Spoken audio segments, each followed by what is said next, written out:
Magandang araw mga bata. Ako nga po pala si Tristan Lidain G. Agpina. Mag-aaral sa New Era Elementary School. Mula sa ikatlong baitang.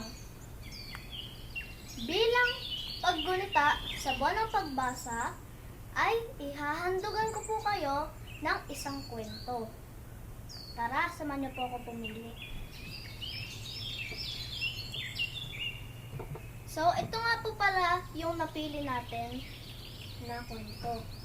Ang Alamat ng Pating. Kwento ni Rene O. Villanueva. Guhit ni Rowen T. Agaraw. Simulan na po natin ang kwento. Alamat ng Pating.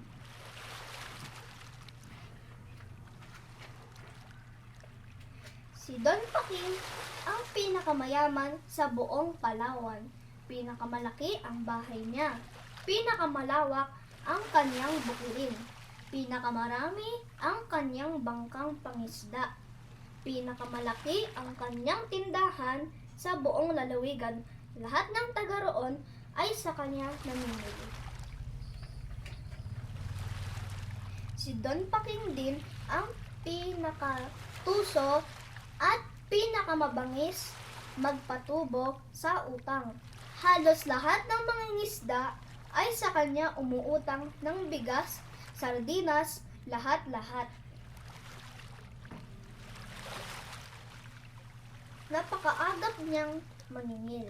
Nasa baybay na siya, maagang maaga pa. Sinasalubong niya ang bawat may utang sa kanya. Hindi siya nakikinig sa kahit anong pakiusap. Kumpiskahin ang huli niya, utos niya sa mga tauhan.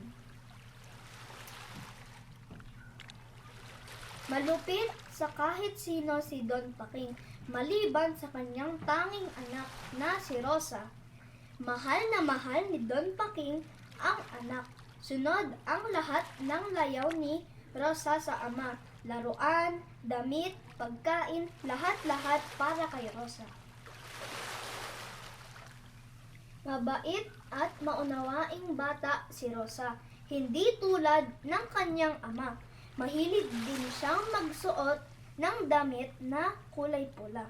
Minsan, isang mangingisda ang hindi makabayad sa utang kay Don Paking. Malubha ang sakit ng kanyang apo noon. Maraming huli, kapalit ng panibagong utang!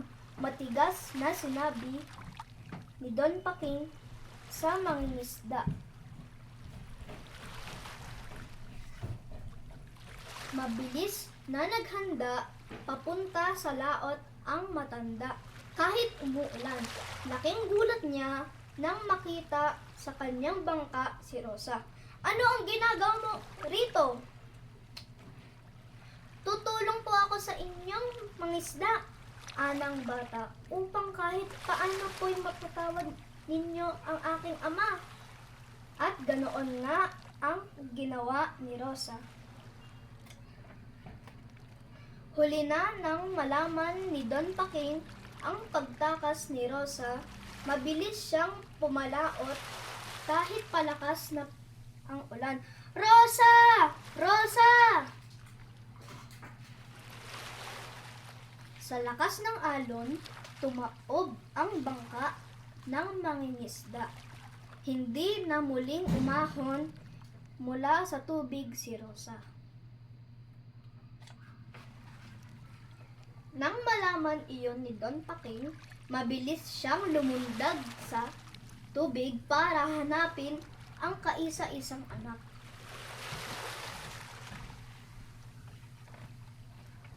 Matagal na sumisid sa ilalim ng dagat si Don Paking para hanapin ang anak, ngunit hindi niya makita si Rosa.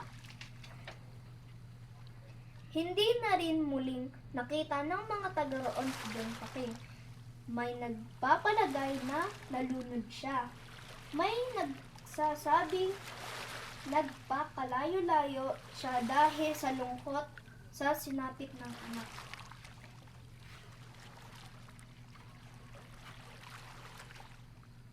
Isang araw, nagkagulo sa tabing dagat dahil sa balita ng mga mangingisda.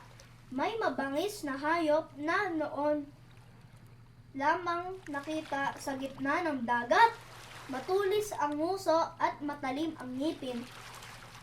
Sinisila nito ang maliliit na isda, pati tao.